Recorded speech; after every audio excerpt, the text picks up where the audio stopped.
We all use money every single day.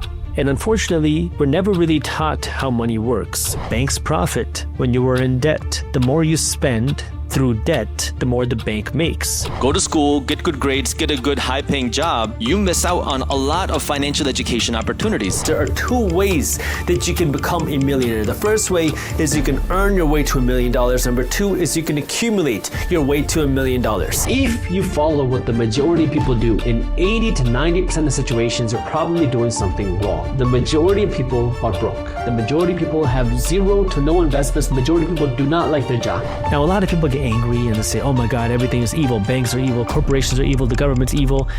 I want you to take the emotion out, learn the system. That way you can win in the system.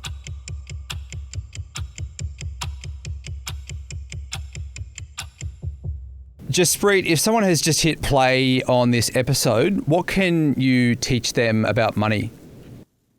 Well, it depends on what they want to learn. I mean, at the end of the day, money is important.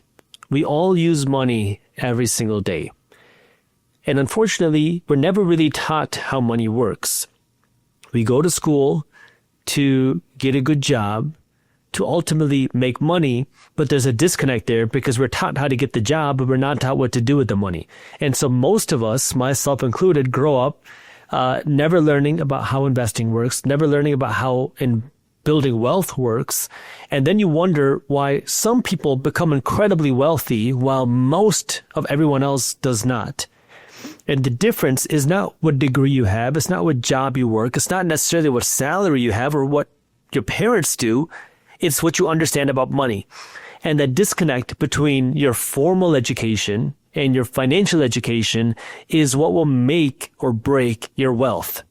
It's not your salary. It's not your job. It's that education. And so when you ask, what can we learn about money? That was that realization for me that was really painful to understand.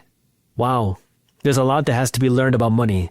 And I think that if I can help inspire that, that would be very valuable for me because that's been my mission. And Jaspreet, what was that turning point for you? When did you realize, okay, I don't have a financial education, and how did you begin that journey?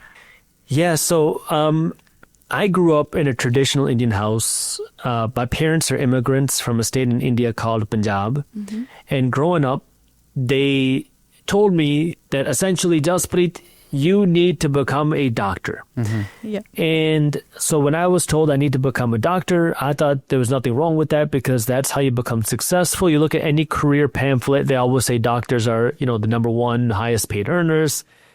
And I wanted to give back to my parents because I saw how hard they were working.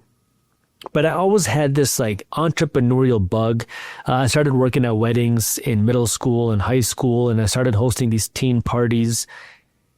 But my parents were always discouraging it because they wanted me to focus on becoming a doctor because all the stuff that I was doing at weddings was not going to help me get into medical school. But when I got to college, that was when the real shift happened because now I had this experience working at weddings. I had this experience hosting teen parties. I had this experience event planning. But everybody in college was partying. I didn't know that people go to college to party. I didn't know that people go to college to drink and do all that stuff. My parents didn't go to university here, so I didn't know. And that was where I had to make a decision. What am I going to do? What do I want to do on Friday nights? What type of life do I want to live? And so I decided, because I didn't drink and I don't drink, and I wasn't really into going to the parties, how about I host the parties? And so that was when I started my first real business. It was an event planning company, but it started off just as a party promotion company. And now it had a rocky start, but I started to make a little bit of money hosting college parties. And as I started to make a little bit more money, I realized I could be doing more with this money because I was reading books. My first book that I read cover to cover was a book called Rich Dad, Poor Dad by Robert Kiyosaki. And then I read Total Money Makeover by Dave Ramsey. And these books started talking about this concept of investing and being smart with your money. I had never heard of these things before. I never grew up learning about investing. I didn't know what real estate investing was. I didn't know what a dividend was. I didn't understand how any of this worked. This was a complete foreign language to me. But now I'm being exposed to this whole world of financial education, which I didn't even know existed. I just thought you're supposed to get a good job. And if I got good grades in school, then I'm going to become more financially successful in life. And now this had shattered all of those beliefs. And now I'm reading these books, I'm making a little bit of money, and I stopped spending all of it. Because before I was making money and buying stupid things, buying a nice watch, upgrading my car, putting new rims on my car, and doing things like that. Now I decided I'm going to become an investor. And so when I was in college, I then went out and I was fortunate to be able to invest in real estate, because this was right after the 2008 housing market crash. Housing prices were decimated in the United States after 2008.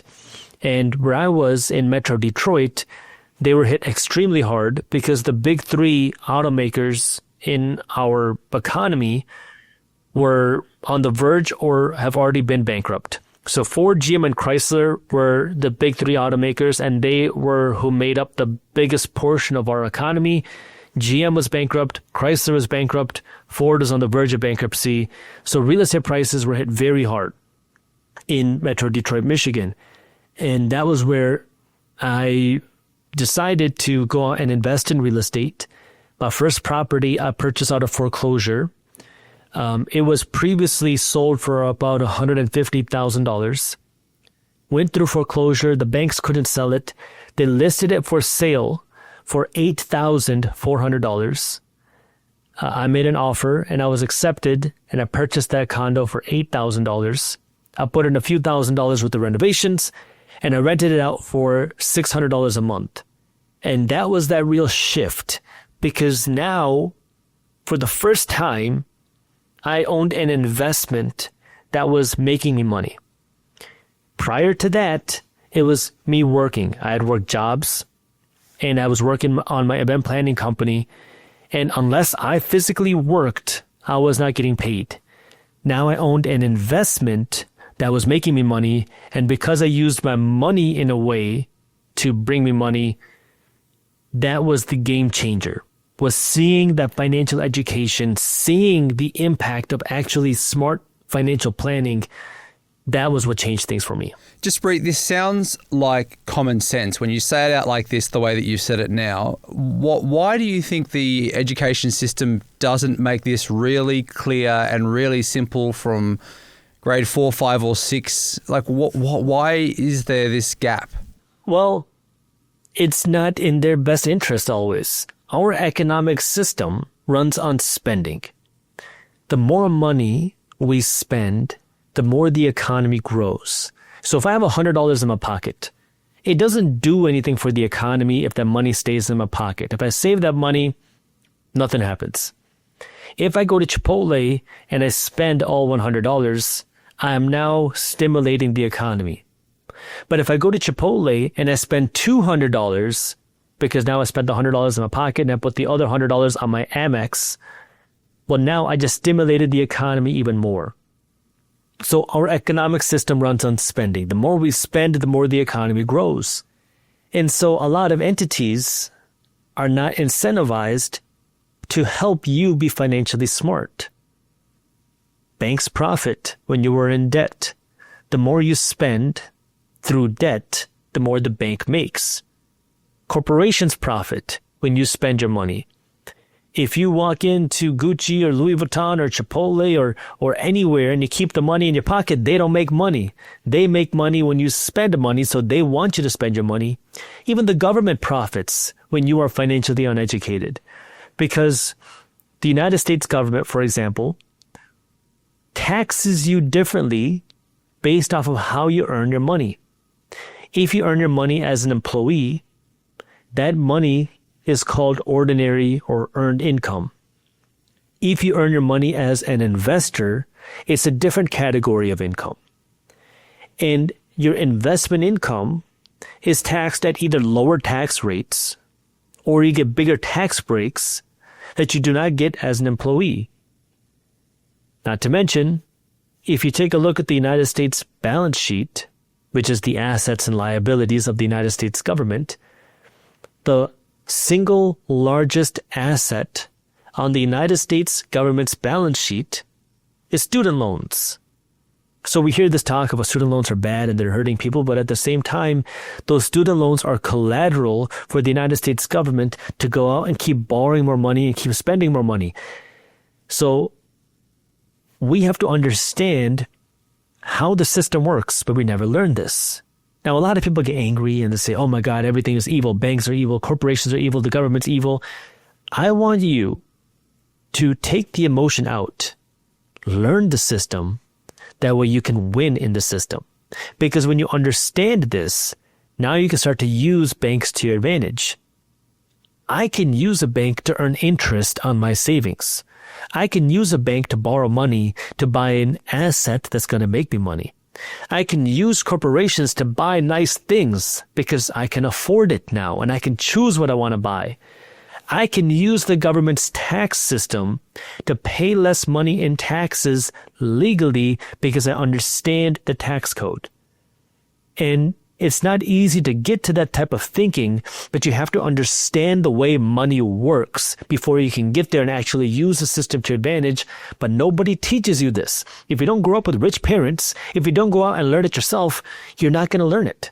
And that's why I've been so kind of vocal about this on my YouTube channel, Minority Mindset, because these are things I didn't grow up learning. I wish somebody would have told me this when I was younger. And that's the information that needs to be told. This is the information the schools should be teaching, but unfortunately, many schools don't. Jaspreet, how do you, everyone will know you from your mindset, money mindset. How do you build a money mindset? Like, where do you begin? Well, I think you have to understand how money plays a part in your life.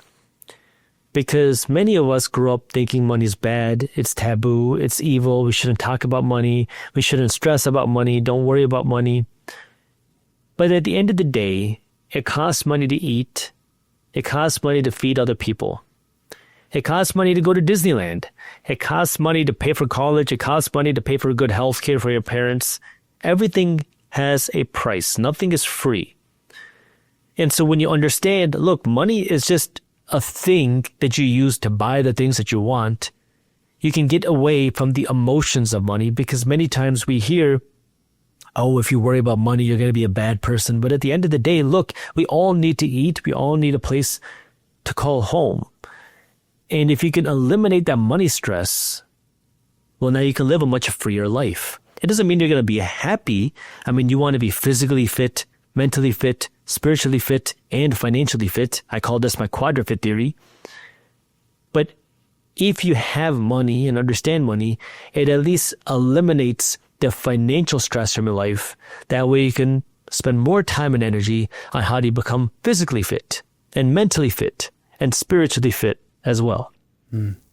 Jaspreet, if I buy a house, will I be rich? Well, are you buying a rental property or buying a house to live in? Well, I guess either. Do you think? I guess my question is: do you think buying a house is a good investment? And because young people right now in their 20s and early 30s are probably finding it extremely hard to go and buy a house. So should they be putting their energy into stressing over buying that house, or should they be focusing on something else? Well, I think you have to understand why you want to buy that house. And it goes back to the original question, am I going to get rich buying the house? And most of the time, the answer is absolutely not.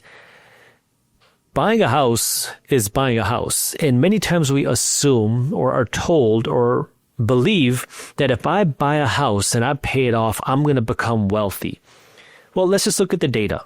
If we take a look at the richest people in the world, nowhere will you see rich people who have become rich because they paid off of their house. It's nice to have a paid off house, but that's not what will make you wealthy. Not to mention, if you pay off your house and things go well, the economy grows, your house goes up in value.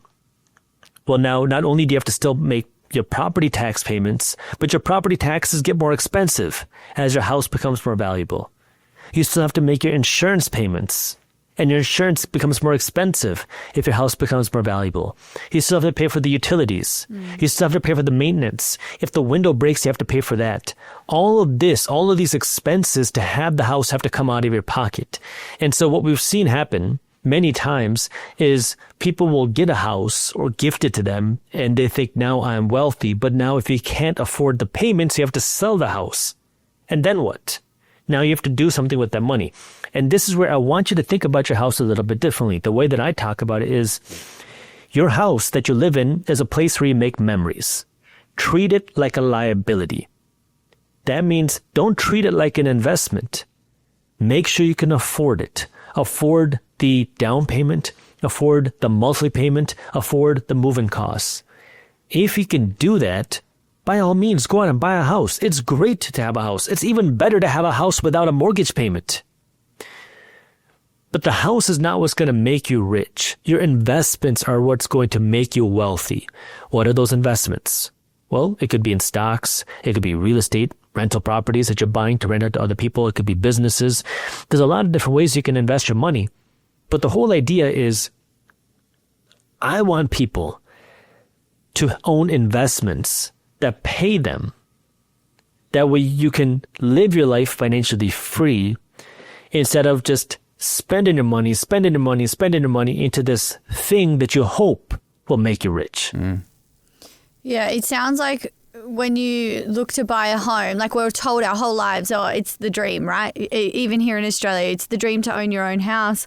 But majority of the time, I don't think people do the math on it. I know I'm guilty of it. What would you suggest you look at when you look at your finances? How can you tell if you can afford the house? Like, is there an easy system to break it all down? Yeah, absolutely. And I want to start with this. The big argument that people say why you should buy a house instead of renting it is because when you buy a house, now you're making a mortgage payment and you're not making your landlord's mortgage payment. And when you buy a house, now that payment is essentially an investment. But here's the problem and the mistake that a lot of people make. Your banks are not stupid. So what they do is they front load your mortgages. If you look at an amortization calculator, what you'll see is when you make your monthly mortgage payment, let's say it's $3,000 a month, it's not half of that money going towards your principal balance and half going to interest. In the first few years, it's almost all of that money going in interest and a few dollars going to your principal balance. So when you pay $3,000, almost all $3,000 are going in interest and just a little bit of that is going towards your principal. That's how it is month 1, month 2, month 3, month 4. It isn't till around year 15 on a 30-year mortgage that half of your monthly payment is going towards your principal balance, which means the beginning part of your mortgage, the beginning half of your mortgage is just making your banker richer. And the reason why I want to highlight this is because what happens with many people is we get a 30, in the United States, we have 30-year mortgages. You get a 30-year mortgage, 5 years go by, and then you refinance. Because people say, oh, my house has gone up in value, so let me refinance, let me pull some money out. Well, when you refinance, you're also restarting your entire payments game. So now you're starting back at year 1 of almost all of your money going back into interest. So you're not actually paying off the house, you're just paying interest to your bank. So now going back to your question of how do I know if I can afford a house? Is there something simple that I can look at? There are 3 things that I like to pay attention to. Number 1 is the down payment. Number 2 is your monthly payment. Number 3 is the move-in costs.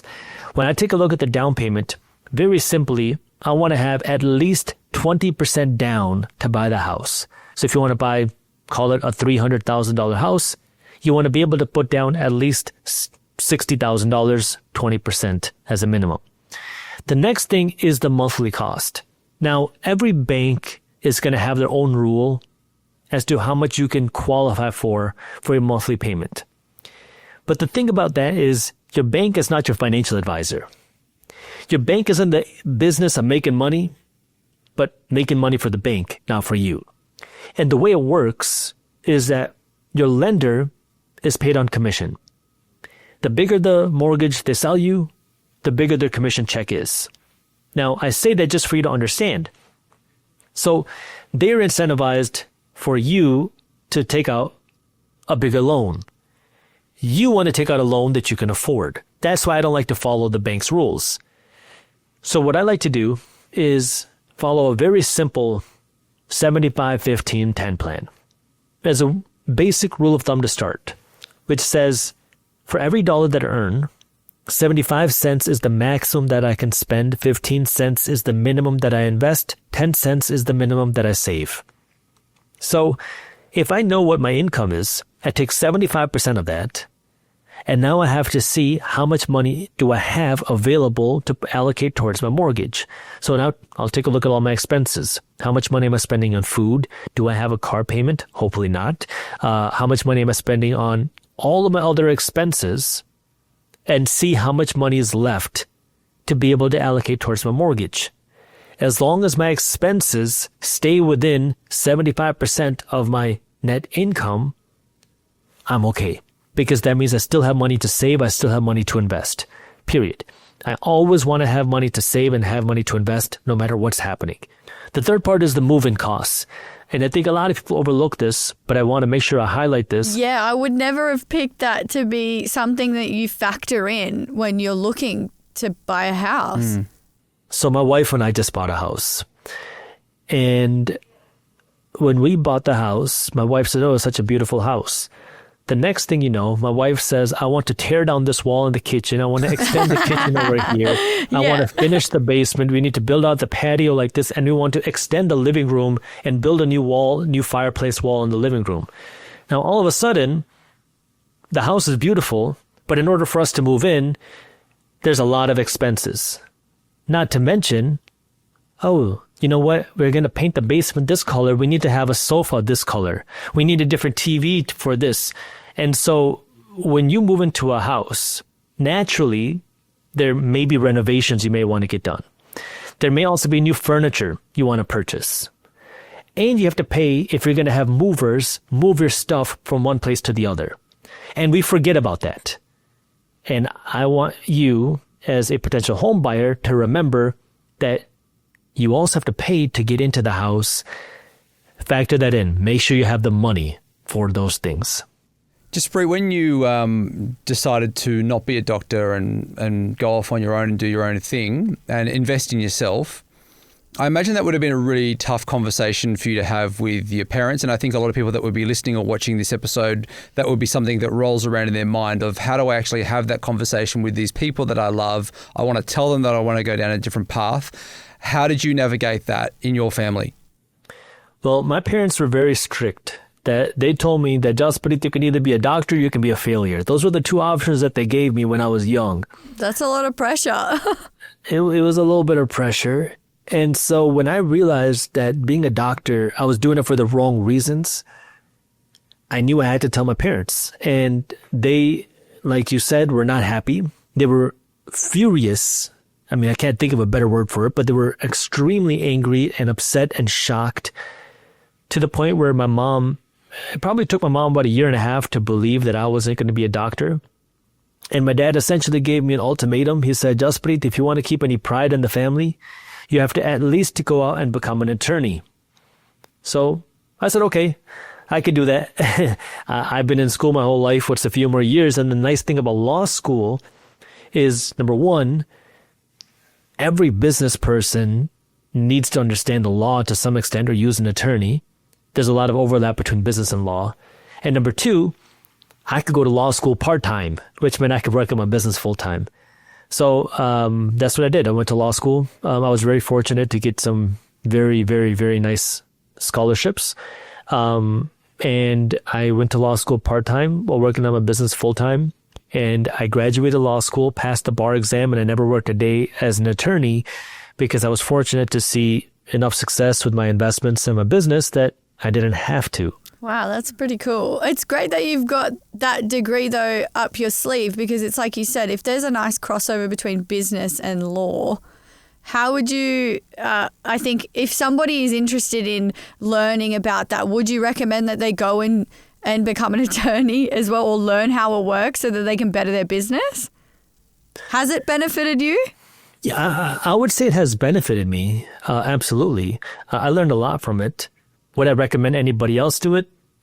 Not necessarily, unless you have a drive to become an attorney. For me, I didn't mind it. I like learning. I also liked school, and it gave me a cushion to work on my business ideas at the same time. So, the question is ultimately, would I be in a different place if I wasn't an attorney? Maybe. And, I can't go back in time to guess.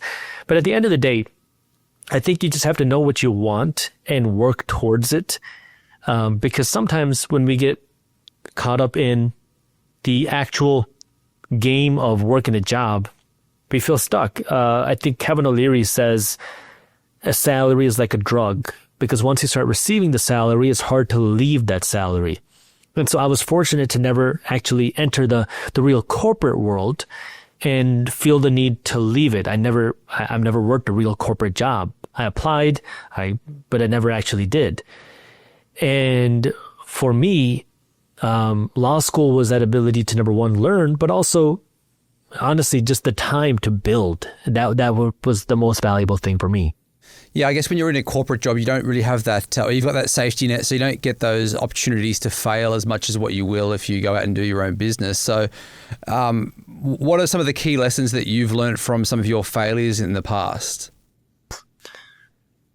Oh, man, a lot. I have failed. I think the first thing is, for anybody who is going through a tough time, the biggest thing that I would say is just keep going.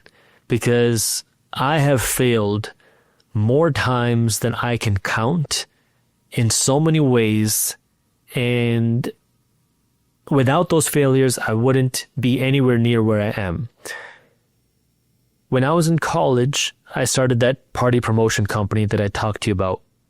The first party that I did that was going to be on my own, I had entered into a contract with a club to host a party, and I spent months, probably 2 months promoting it, a ton of energy and time. And the night before the party, that club got shut down because they were serving alcohol to underage kids. Oh. I woke up the morning of my event with frantic text messages and calls from my DJ saying, what are we going to do? We don't have a venue to host our party. And I had to scramble. Still to date, one of the most stressful days of my life, to find a place to host our party the day of, make the arrangements to let everybody know that there's been a location change. I ended up losing a lot of money that I didn't really have. I actually remember this so clearly because we had found this restaurant to host a party, and there was so much damage done to the restaurant that they asked for money to pay for the damages. And next to the restaurant was an ATM where my bank was.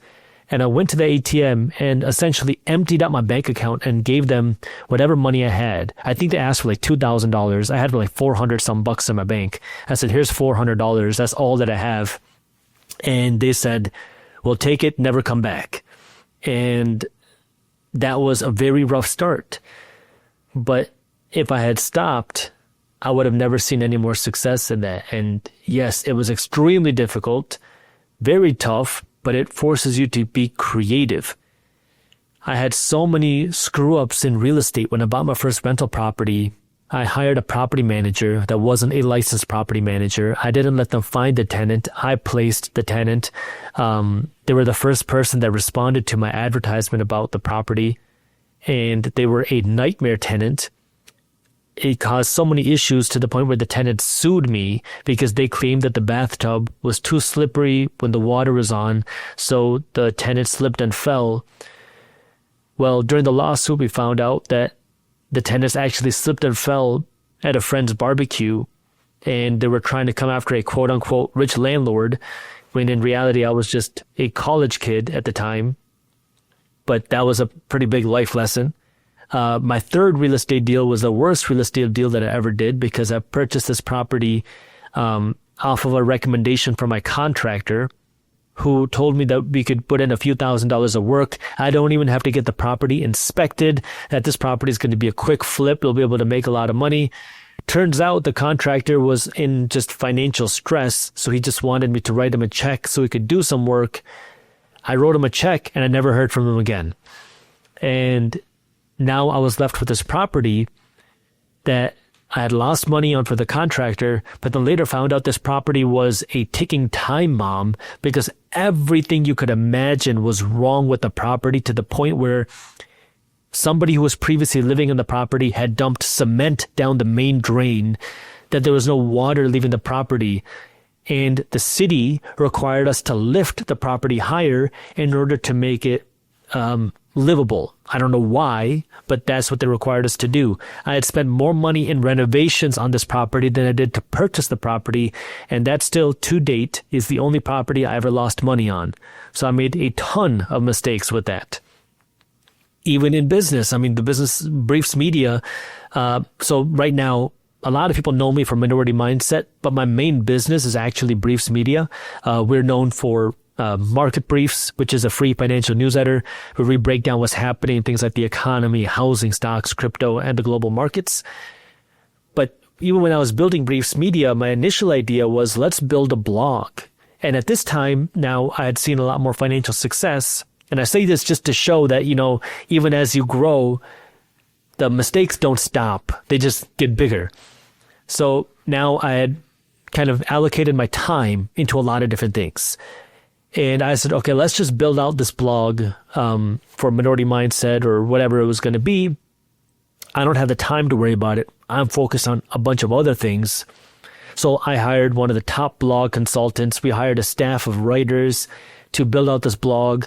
And I was completely passive in it.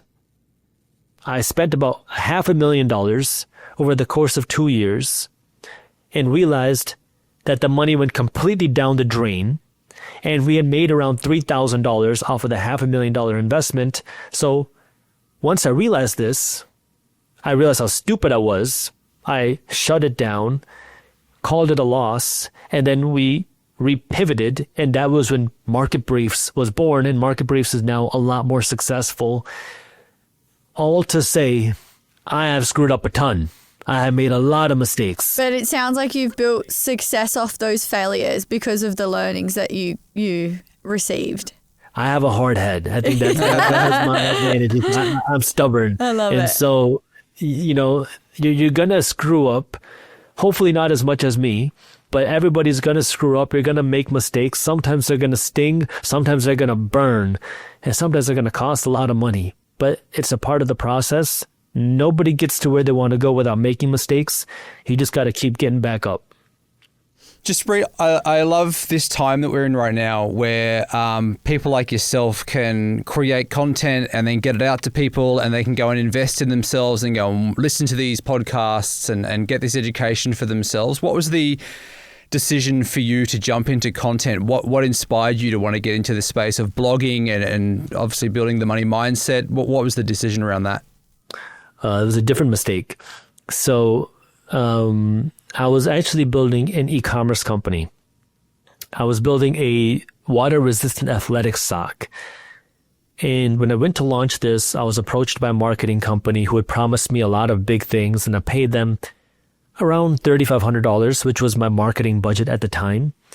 And essentially, they took the money and then I never heard from them again. I kind of have learned that mistake now a few times. Well, I was so frustrated at that point, but I started to launch the business. So launched the business, and we still had a very successful launch. We ended up pre-selling a little bit over $21,000 worth of socks in the first 30 days, which was really great. And we did that despite losing the marketing budget. And that was when I was like, you know, I wish I had somebody to talk to. I wish that I could help somebody else not get screwed over the way that I was.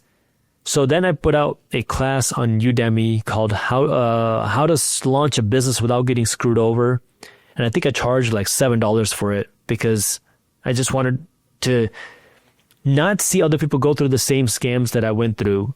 And I did it under the alias Minority Mindset because you have to think differently than the majority of people. And people liked it. And they said, Jaspreet, would you please start a social media page? So I started an Instagram page talking about the same stuff. My focus was a sock business. This was just really a hobby. And then I would get messages saying, this is really good stuff on social media. Could you create blog posts so you can go in more depth and deeper content? And I said, well, English is my second language. You don't want me to write blog posts because that's going to be hard on me and you're not going to enjoy reading it. But I can talk. So I started making YouTube videos. And I didn't create a YouTube channel with the goal of making money. I created a YouTube channel just to talk because nobody else wanted to talk about the things that I was interested in. And again, I named the YouTube channel Minority Mindset because you have to think differently than the majority of people if you want to become successful. And I started talking about entrepreneurship. Then I started talking about financial education and investing and being smart with their money, all things that I wish somebody would have told me. And slowly the channel started to grow. And I remember when I had about 10,000 subscribers on the channel, a friend asked me, he said, Jaspreet, how much money are you making from advertisements on your channel? I said, what are you talking about? He said, from the ads that YouTube shows, how much money are you making?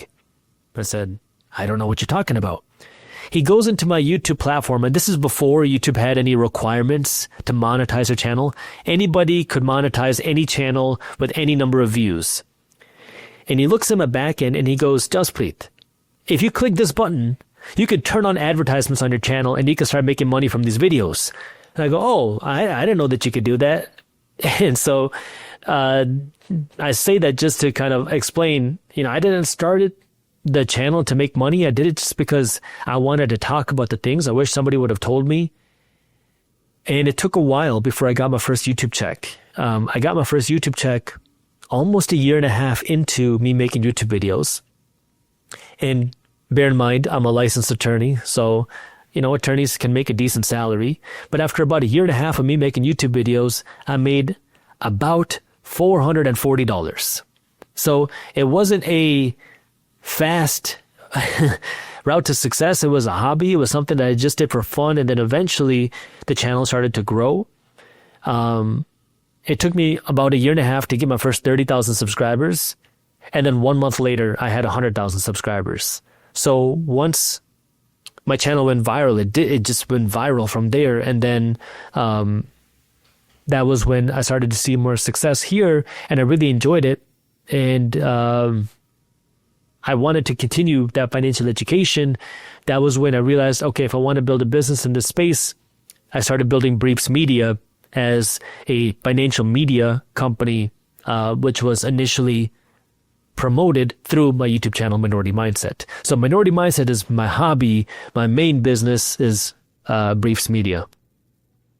I love that moment for you as well, where you've got, your 30,000 subscribers and then you jump to 100,000 in 1 month. I'm sure there's some content creators that are watching this now or want to be content creators. What do you know what it was about that time or the video or the content? Were you doing anything special at the time to make the content get a spike? No, or I just kept pumping out content. Yeah, consistency. Pumping out content. Yeah.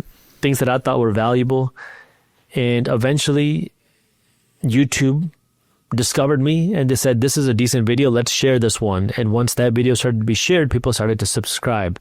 But it took time because they want to see, is this person actually creating content?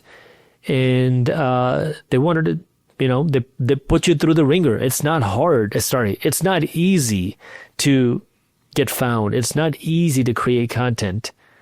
But if you stick with it, even when nobody's watching, for a long time, eventually it might break. Yeah. Totally. Jaspreet, I want to circle back to something that you mentioned earlier.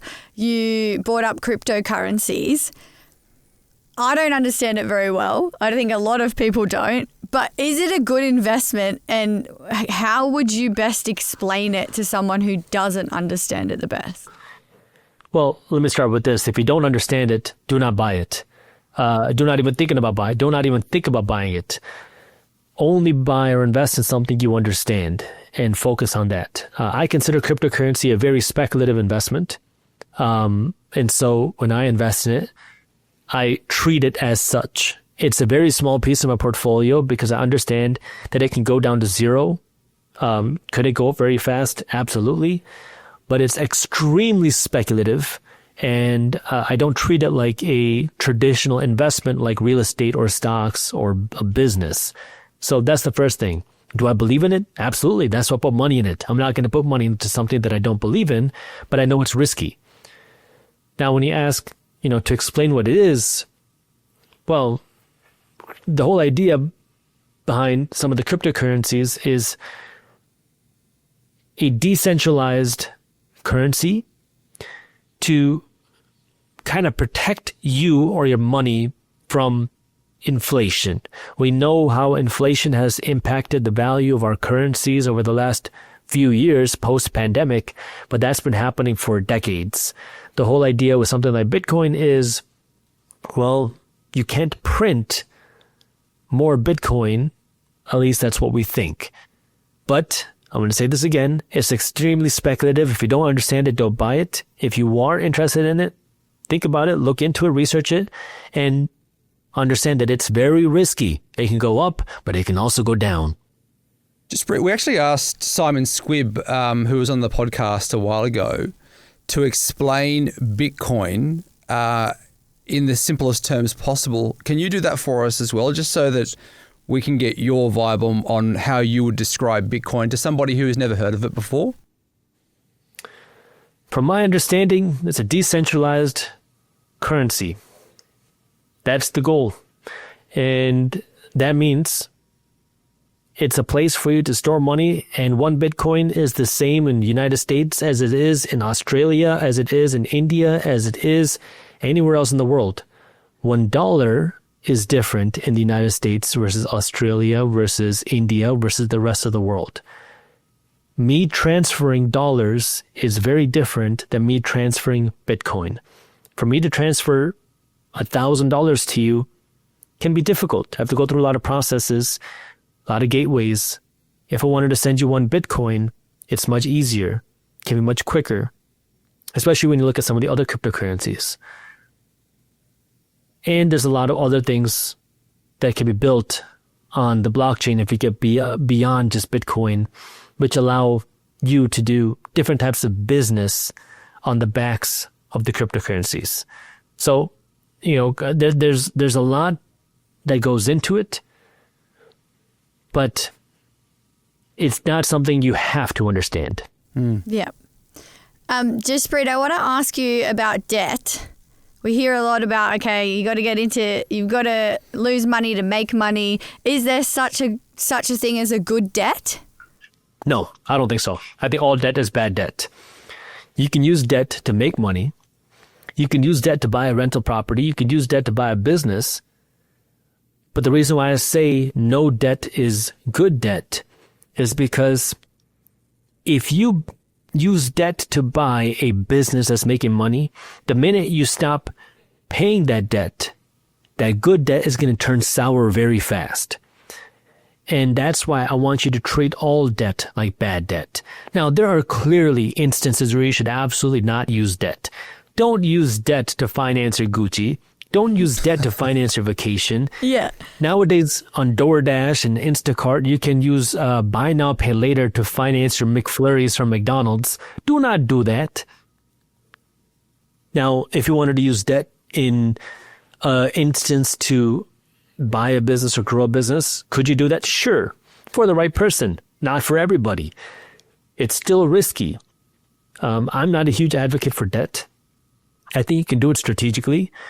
But I think most people get caught up in this idea of, I just need to borrow money, that's how I'm going to get rich. Absolutely not. Absolutely not. Yeah, no, you explained that well.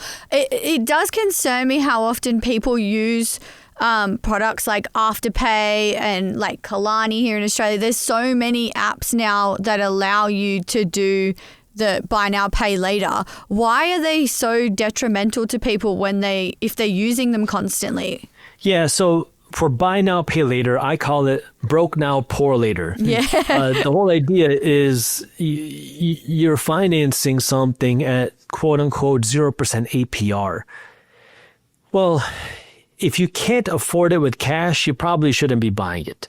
That's my simple rule of thumb.